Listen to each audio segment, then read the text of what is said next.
orang yang dizolimi itu mendapat dua. Yang pertama, Allah Subhanahu wa taala berikan kepada dia pengabulan doa yang didoakan kepada orang yang menzoliminya, meskipun keburukan. Orang yang dizolimi, kalau dia berdoa keburukan terhadap orang yang menzolimi, Allah kabulkan. Maka hati-hati kita, Pak, jangan sampai kita berlebihan kepada istri kita, zalim kita sama istri kita. Makanya kalau kita survei, kita lihat di dunia ini mana yang lebih cepat mati, suami atau istri? Suami. Boleh jadi karena kita zalim sama istri kita, didoakan, mudah-mudahan dang mati. Stres suami itu akhirnya mati duluan. Akan ada yang nanya, Ustadz, katanya kalau nanti hari kiamat kita, pasangan hidup kita, istri kita lagi yang waktu di dunia. Iya, betul. Waduh, ciloko. Di dunia saya sudah stres.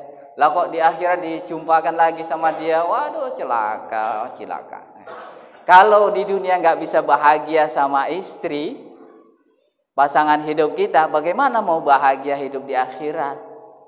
Kalau di dunia saja tidak mampu bisa menjalin kebahagiaan hidup, konon di akhirat kelak. Kalau mau bahagia hidupnya di akhirat, di dunia harus bahagia. Bismillahirrahmanirrahim. Assalamualaikum warahmatullahi wabarakatuh.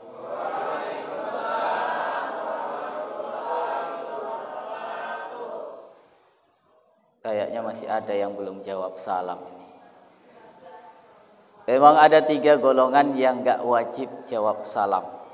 Yang pertama, orang yang sedang tidur, itu gak wajib jawab salam. Yang kedua, orang yang sedang sholat. Dan yang ketiga, orang gila. Jadi kalau bapak dan ibu ada yang gak jawab salam, silahkan pilih masuk golongan yang mana. Kalau enggak tidur dan enggak sholat, berarti golongan yang ketiga. Baik, saya ulang. Assalamualaikum warahmatullahi wabarakatuh.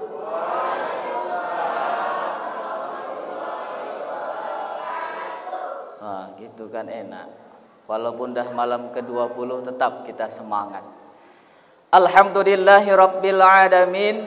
Wassalatu wassalamu ala asyrafil anbiya'i wal mursalin wa ala alihi wa ashabihi ajma'in, amma ba'du. Yang saya muliakan Al-Hafiz Imam kita Muhammad Syukri, yang kita hormati bersama pengurus BKM Masjid Babus Salam, bapak-bapak dan ibu-ibu, orang tua kami yang masih istiqamah untuk bersama kita menunaikan perintah Allah, salat Isya berjamaah dan juga Qiyamul Lail, dan juga seluruh jajaran pengurus FKSMM. Pada malam yang ke-20 ini kembali kita bersyukur kepada Allah atas segala nikmat yang telah Allah karuniakan, terutama nikmat kesehatan, iman dan keislaman, sehingga kita masih tetap teguh untuk menunaikan perintah Allah Subhanahu wa taala. Salawat dan salam tak lupa kita sanjungkan kepada Rasulullah Muhammad sallallahu alaihi wasallam. Allahumma shalli ala Muhammad, Allahumma shalli wa sallim alaihi.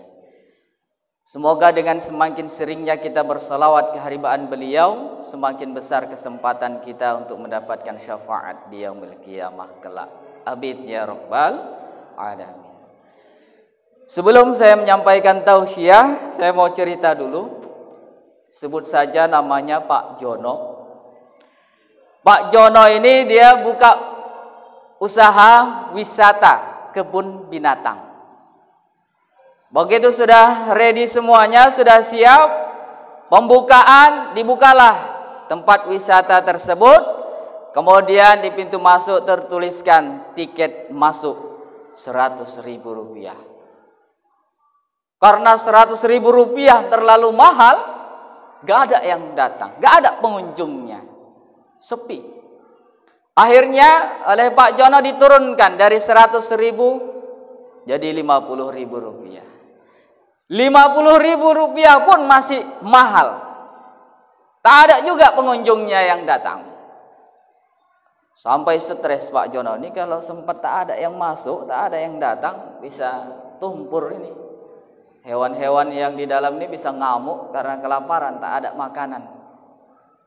Akhirnya dia buat siasat. Dibuatlah spanduk promo masuk kebun binatang Pak Jono gratis. Wah, begitu dibuat spanduk seperti itu, tiket masuk gratis. Wah, berduyun-duyun orang masuk, ramai.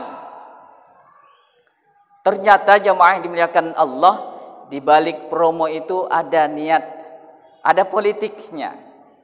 Begitu sudah masuk para pengunjung begitu banyak, ditutuplah pintu masuknya, kemudian digembok. Setelah digembok pintu masuknya, barulah seluruh petugas karyawannya diperintahkan untuk membuka semua kandang-kandang binatang yang ada di kebun binatangnya. Kandang harimau dibuka, kandang singa dibuka, buaya, ular kobra, monyet, dan sebagainya.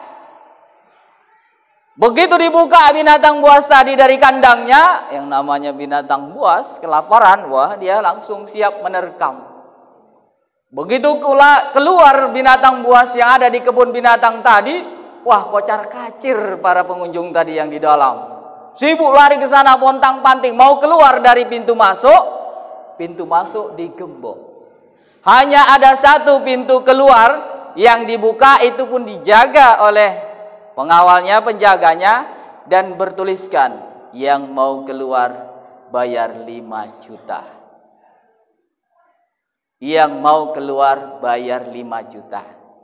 Bu, kalau seandainya ibu yang berada di kebun binatang tadi, pintu masuk sudah digembok, kemudian hewan-hewan binatang buas sudah mulai keluar dari kandangnya, kira-kira ibu milih tetap berada di dalam atau pilih bayar 5 juta tapi bisa keluar? Pilih mana? Berondok. Oh, menjaga pintu keluar dikeroyok. Iya, baik. Nah, kalau seandainya penjaga pintu keluar ini siap sedia dengan senjata untuk, ya kita katakan safety, yang mengamankan, kira-kira apa yang kita pilih? Ya, kita pilih bayar. Walaupun bayar 5 juta nggak apa-apalah. Jual kereta satu pun jadi. Yang penting selamat. Betul, Bu? Nah, apa pelajaran yang bisa kita petik dari cerita ini? Bahwa terkadang kita dalam hidup di dunia ini, demi kesehatan kita terlalu pelit. Begitu kita sudah jatuh sakit, berapapun yang diminta, dibutuhkan, kita bayar. Pengen beli sate, pengen makan sate, alah, tak usahlah makan sate, nggak matinya aku nggak makan sate ini. Tapi rasa keinginan itu ada. Nah, kalau keinginan itu tetap ada dan tidak dipenuhi kebutuhan itu mindsetnya sudah sakit. Kalau mindsetnya sudah sakit, maka akan berimbas kepada fisiknya juga akan sakit. Karena seorang praktisi kesehatan, Bapak Haji Agus Sujianto, beliau menyatakan bahwa yang namanya kesehatan yang pertama adalah mindset, pola pikir. Itu 80%. Bahkan Dr. Agus juga mengatakan pola pikir itu 80% mempengaruhi kesehatan tubuh. Maka mindset itu jangan sampai salah. Harus kita setting pola pikir kita, pikiran kita bahwa kita akan sehat terus. Sehat. Saya sehat. Mindsetnya harus kita perbaiki. Jadi ketika kita menginginkan sesuatu, sepanjang kita mampu, penuhi. Ibu kalau pengen jalan-jalan, Jangan ibu sungkan-sungkan, jangan dipendam, jangan ditahan. Takut mau bilang sama suami untuk jalan-jalan, akhirnya apa? Ya sampai mati nggak sempat menikmati ya keindahan alam. Mungkin yang mau jalan-jalan ke kebun binatang, nengok temannya di sana barangkali ya kan. Atau mungkin kalau jalan-jalan melihat pemandangan, apakah di pantai, misalnya di Sabang atau di Banda Aceh. Kalau yang dekat-dekat sini barangkali ya Pantai Cermin, ya agak dekat. Itu adalah kebutuhan. Ketika kita memiliki keinginan itu, pola pikir kita menginginkan itu, kita penuhi. Wah, Pak, ayah suami saya nggak bakalan mau kalau yang kayak gitu itu. Kerjaannya dia mancing aja terus. Kalau nggak dapat ikan, wah di rumah pun mancing, emosi. Nah, ibu harus dengan kesabaran dan dengan trik dan juga dengan doa.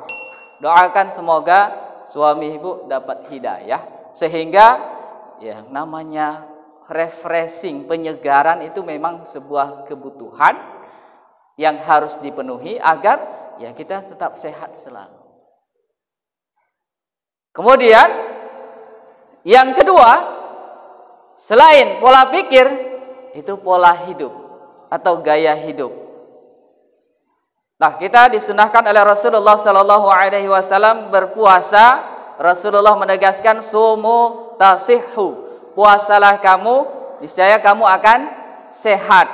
Nah, sunnah Rasulullah Sallallahu Alaihi Wasallam ketika kita berpuasa, kita menahan lapar dan dahaga. Begitu kita berbuka, waktunya berbuka, disunahkan untuk minum air putih, kemudian makan kurma. Sunnah dari Rasulullah makan kurma itu bilangannya yang ganjil. 1, 3, atau 5. Tidak boleh genap, tidak. Kenapa? Jangan kita tamak. Ya, nggak pakai hitungan. Wah, yang penting makan aja. Karena ternyata setelah diteliti, kalau bilangan buah kurma yang kita makan itu bilangannya genap, maka senyawa di dalam kurma tadi akan menjadi glukosa, jadi gula. Sedangkan kalau kita makan bilangannya ganjil, 1, 3, 5 dan seterusnya, maka dia senyawa di dalam buah kurma itu menjadi karbohidrat. Sehingga kalau kita konsumsi walaupun banyak, asal jumlahnya ganjil, itu tidak akan berefek buruk kepada penderita diabetes, penyakit gula. Dan kita yang belum kena, insya Allah juga tidak akan terserang penyakit gula kalau bilangannya ganjil. Maka kita harus ikuti sunnah Rasulullah Sallallahu Alaihi Wasallam. Sunnah Rasulullah ini memang sangat-sangat luar biasa manfaatnya demi kesehatan kita. Jadi apa yang disunahkan Rasulullah, yang diperintahkan Rasulullah Sallallahu Alaihi Wasallam itu semua demi kebaikan kita. Jangan ketika kita sudah sakit baru kita mengeluh. Kok melakukannya bongkok-bongkok kaya ngono sih? Iya iki pinggangku wis mulai bongkok. Maklumlah jenenge wis faktor usia. Jemaah yang dimuliakan Allah, mindset ini salah. Kalau kita katakan saya bongkok ini karena sudah usia 50, 60, itu mindset yang salah, pola pikir yang salah.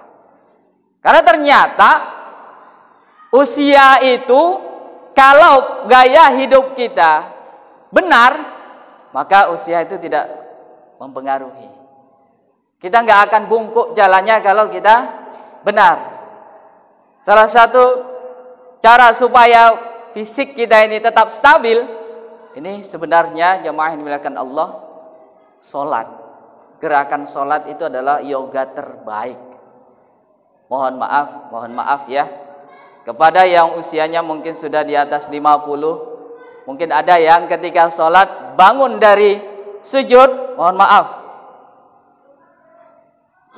begitu sujud kemudian mau bangun, Allah Ada nggak yang ditengok mau bangun seperti ini? Ada? Ada ya? Bahkan ada juga yang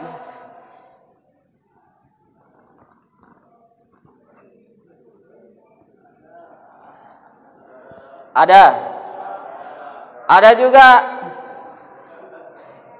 mau bangun ya Allah, kaki kanan dulu naik, kaki kiri naik, berdiri. Ada? Iya. Memang seperti ini. Kenapa ini terjadi? Ternyata karena gerakan sholat kita ini, kita tidak mengikuti sunnah Rasulullah Shallallahu Alaihi Wasallam. Lalu bagaimana terapinya? Bagaimana solusinya? Baik yang belum mengalami hal itu dan bagi yang sudah mengalami hal itu. Maka gerakan sholat kita harus benar. Rasulullah Shallallahu Alaihi Wasallam bersabda dalam hadis yang diriwayatkan oleh Imam Bukhari, kemudian dalam hadis yang kedua yang diriwayatkan oleh Imam Nasai. Pertama sekali ketika takbiratul ihram, mengangkat kedua tangan. Kalau dari hadis Imam Bukhari itu Rasulullah menegaskan yarfa'u yadahu hadwa mankibaihi, sejajar dengan bahu. Allahu Akbar, sejajar dengan bahunya. Kemudian kalau hadis Imam An-Nasai yuhadi uzunaihi, jarinya itu sejajar dengan kuping, telinga. Nah kalau saya ya dua-duanya saya pakai, tangannya sejajar dengan telinga, kemudian lengannya sejajar dengan bahu. Jadi ketika kita takbiratul ihram, Allah, hendaknya ini betul-betul kita tahan sejenak. Jadi ketika ngangkat Allahu Akbar, maka saya senang dengan imam kita gerakannya tumakninah, Allahu Akbar. Jangan cuma sekedar Allahu Akbar, Allahu Akbar, kayak niat nggak niat, ya. Apa manfaatnya kalau kita benar-benar Allah ini otot bahu itu tertarik. Supaya apa? Supaya relaksasi di otot bahu kita, supaya bahu kita nggak mudah pegel, nggak mudah sakit. Ya. Jadi angkat sejajar dengan telinga, kemudian lengannya sejajar dengan bahu. Allahu Akbar. Itu takbiratul ihramnya. Kemudian yang kedua kita ruku. Allahu Akbar. Masih banyak di antara kita ketika ruku itu kepalanya lurus, pandangan matanya ke bawah. Betul? Yang benar bagaimana? Sunnah Rasulullah Sallallahu Alaihi Wasallam ketika kita sholat itu pandangannya ke tempat sujud. Meski ketika kita ruku juga. Lalu bagaimana yang benar? Ruku Allahu Akbar, kepalanya pandangkan ke tempat sujud. Jadi kepalanya agak naik sedikit. Apa fungsinya?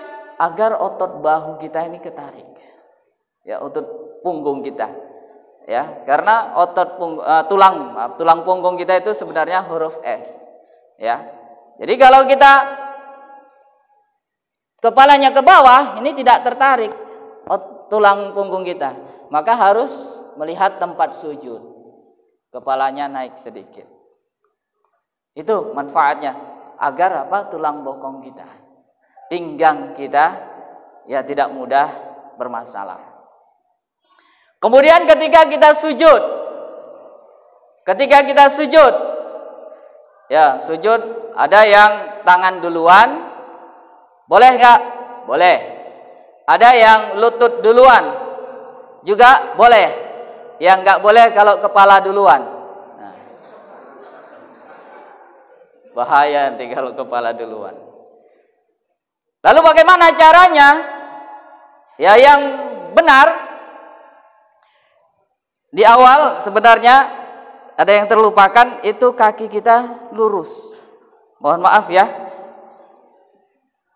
Itu kaki ketika kita mau sholat, tidak serong kanan serong kiri kakinya, telapaknya, tapi lurus ke depan. Ternyata itu manfaatnya luar biasa. Ketika kaki kita lurus, maka otot-otot yang ada di samping, paha, kaki dan pinggang itu tertarik untuk relaksasi. Beda dengan kalau kita kakinya serong kanan, serong kiri. Dan manfaat yang kedua, ketika posisi kita lurus, maka beban tubuh dari kepala sampai kepada kaki itu berimbang di tengah. Kalau kita serong kanan, serong kiri, itu bebannya hanya di tumit. Kalau tidak percaya silahkan nanti dicoba. Kalau kita berdiri serong kanan, serong kiri, beban itu dominan di tumit saja. Kalau seandainya tersenggol orang lain, terdorong bahu kita, bisa terjatuh. Karena apa? Topang tumit doang itu tidak kuat untuk menahan beban tubuh. Tapi kalau kita sejajar lurus, kaki kita lurus, kanan dan kiri lurus ke depan, itu akan berimbang tumpuannya itu di tengah telapak. Tidak terlalu ke belakang di tumit dan juga tidak terlalu ke depan, sehingga kekuatan cengkraman kaki kita itu lebih kokoh. Kalau terdorong, tersenggol orang lain, itu insya Allah tidak mudah untuk terjatuh. Ya. Nah, baik. Kemudian ketika mau sujud bagaimana? Dan juga ketika berdiri nanti bagaimana yang benar? Ketika kita sujud, Allahu Akbar, lutut. Kalau saya lebih condong, lebih cenderung lutut duluan. Ya, kalau mau tangan duluan boleh ya. Nah, kalau saya condong lutut duluan, Allahu Akbar. Kemudian kepala, tangan baru kepala. Kemudian tangan, telapak tangan di samping telinga dan kemudian lengannya dibuka sedikit. Kemudian ketika duduk, Allahu Akbar. Nah, ketika kita duduk, kembali, ketika kita sholat, pandangan itu ke tempat sujud. Jadi kepala kita agak condong ke bawah, tidak tegak begini. Ya, tapi ke tempat sujud. Supaya apa? Ini otot narik tulang bahu kita, tulang bokong kita. Ya. Baru kemudian ketika bangun, ketika mau bangun, Allahu Akbar. Kalau bisa, tumpuan lutut dengan pinggang itu diseimbangkan, disejajarkan untuk mengangkat badan kita. Sehingga tidak terlalu bertumpu kepada lutut yang beresiko lututnya akan mudah cedera, mudah mengalami masalah, atau sebaliknya. Gitu. Jadi seimbang. Allah baru kemudian berdiri. Allahu Akbar. Ya, begitu mau turun seperti itu, lutut. Begitu juga mau bangun, baru berdiri. Nah, kalau gerakannya kita seperti itu, insya Allah 60-70 tahun pun, bahkan kalau pernyataan dari Ustadz Haji Agus Sujianto sampai 100 tahun pun, insya Allah tidak akan mengalami kebungkuan. Nah, kepada kita yang belum, silahkan.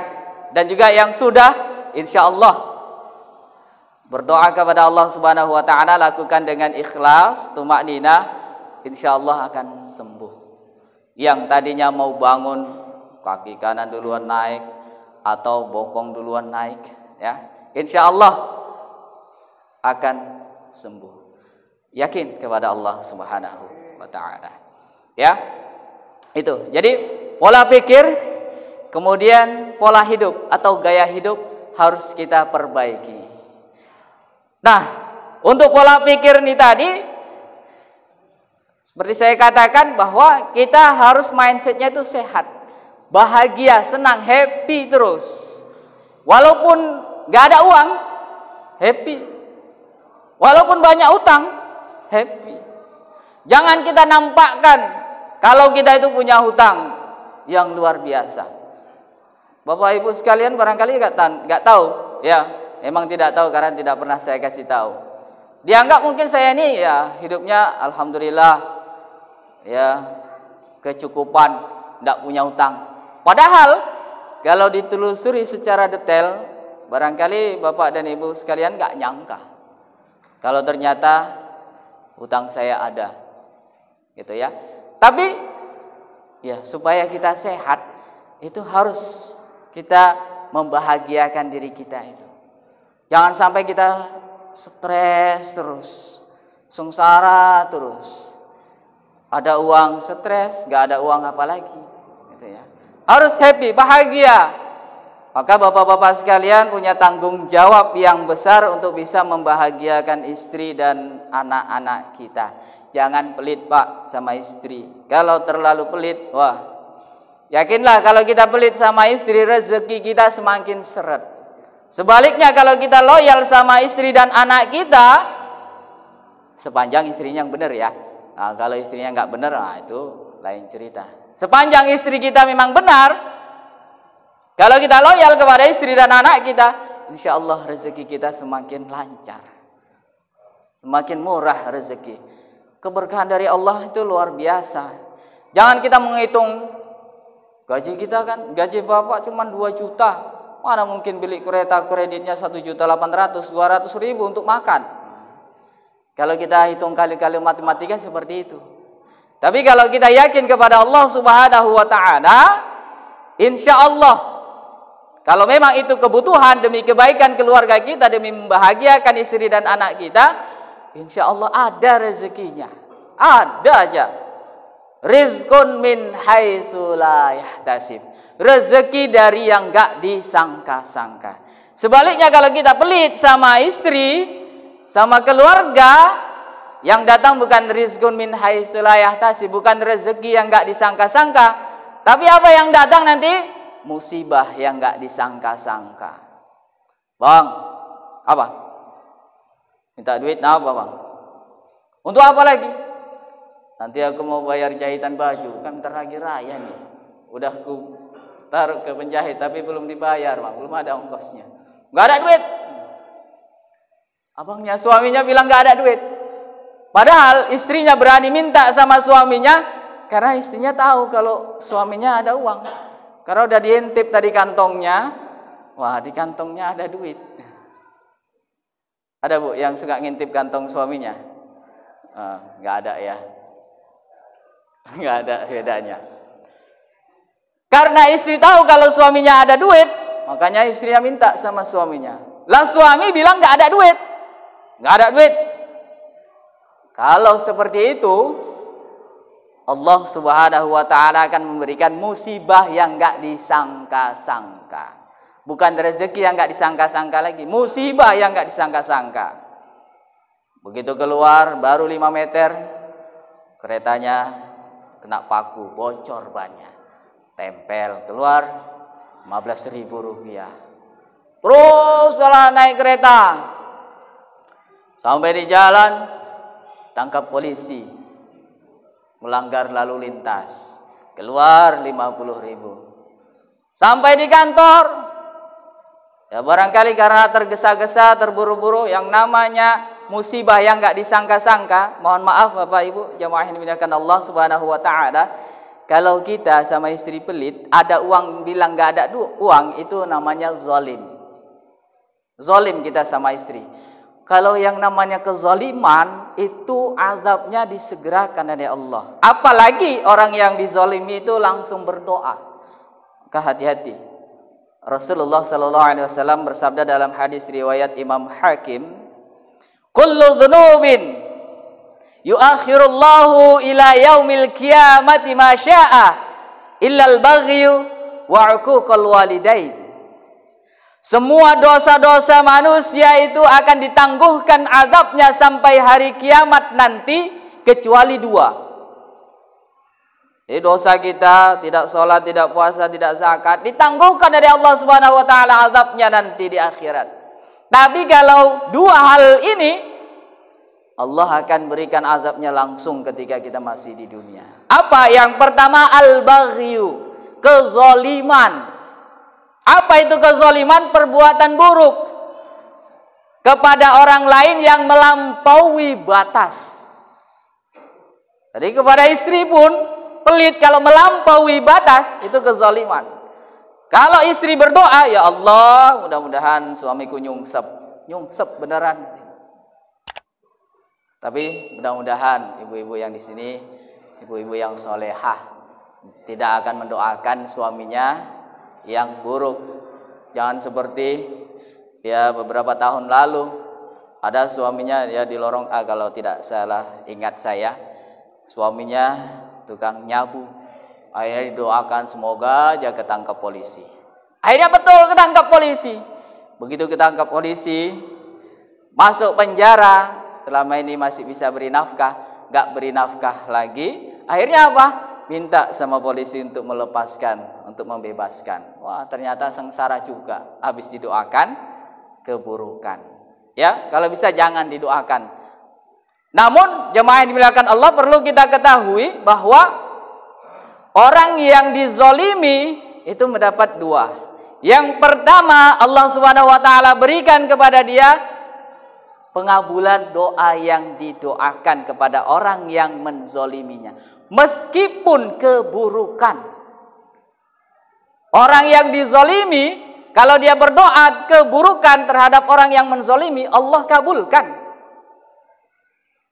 Maka hati-hati kita Pak, jangan sampai kita berlebihan kepada istri kita, zalim kita sama istri kita. Makanya kalau kita survei, kita lihat di dunia ini mana yang lebih cepat mati, suami atau istri?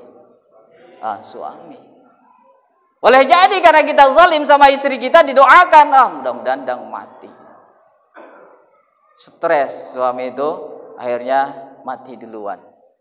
Akan ada yang nanya, Ustadz, katanya kalau nanti hari kiamat kita, pasangan hidup kita, istri kita lagi yang waktu di dunia. Iya, betul. Waduh, ciloko. Di dunia saya sudah stres.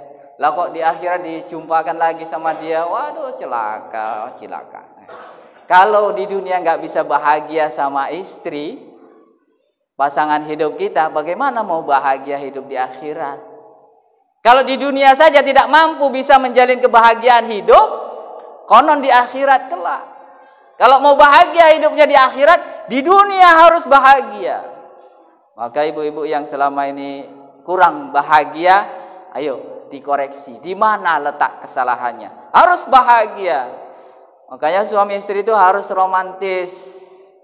Ya, harus kalau berjalan berduaan supaya Pak tampak kebahagiaan itu. Kalau saya sama istri ya jalan berduaan, itu pegangan tangan.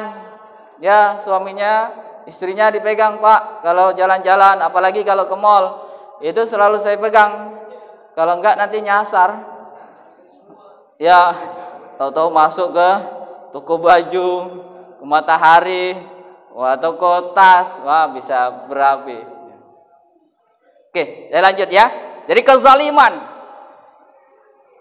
al-baghyu, kezaliman. Orang yang dizalimi dapat yang pertama dikabulkan doanya, walaupun keburukan yang didoakan. Yang kedua, orang yang dizolimi di akhirat nanti diberi kesempatan untuk nyari siapa yang menzoliminya. Kemudian setelah dapat seluruh pahala orang yang menzolimi, itu diberikan kepada orang yang dizolimi. Kalau ternyata pahala itu diberikan kepada yang dizolimi belum juga impas, maka dosa orang yang dizolimi itu dilimpahkan kepada orang yang menzolimi. Nauzubillah. Hati-hati Pak, jangan sampai kita zalim. Begitu juga ibu.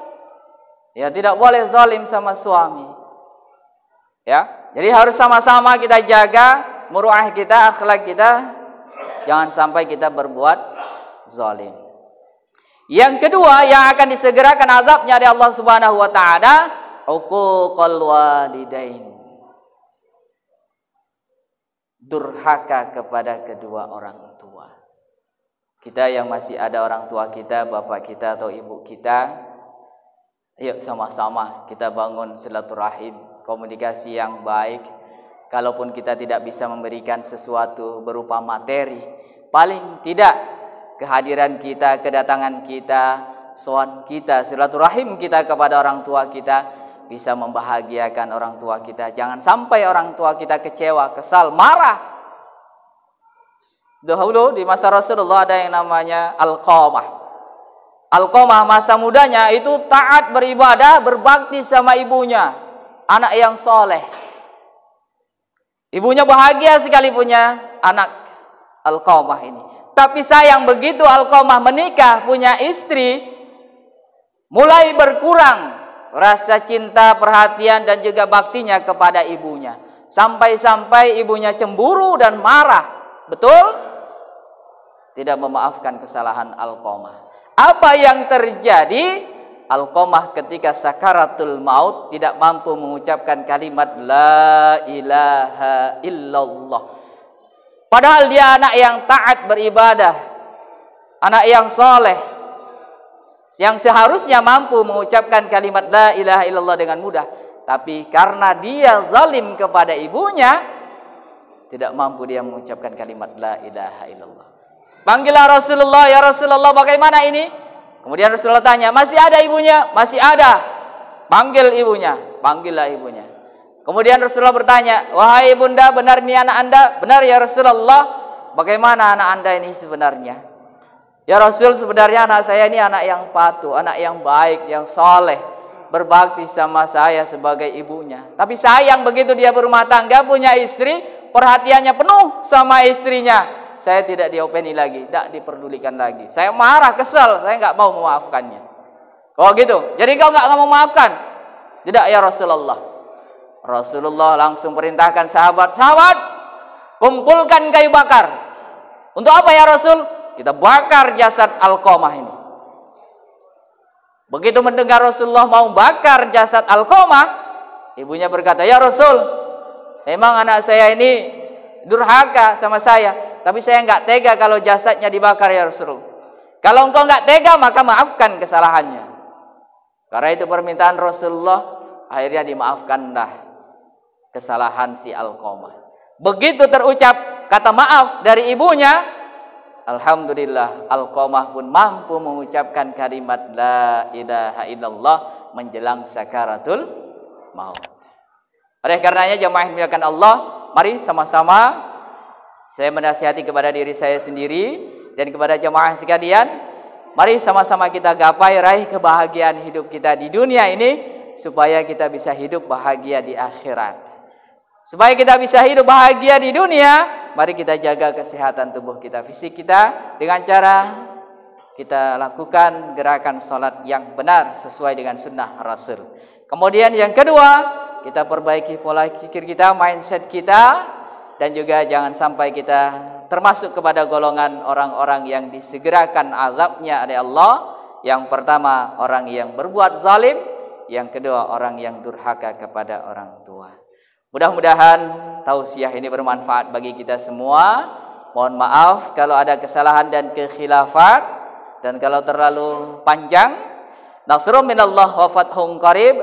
Assalamualaikum warahmatullahi wabarakatuh.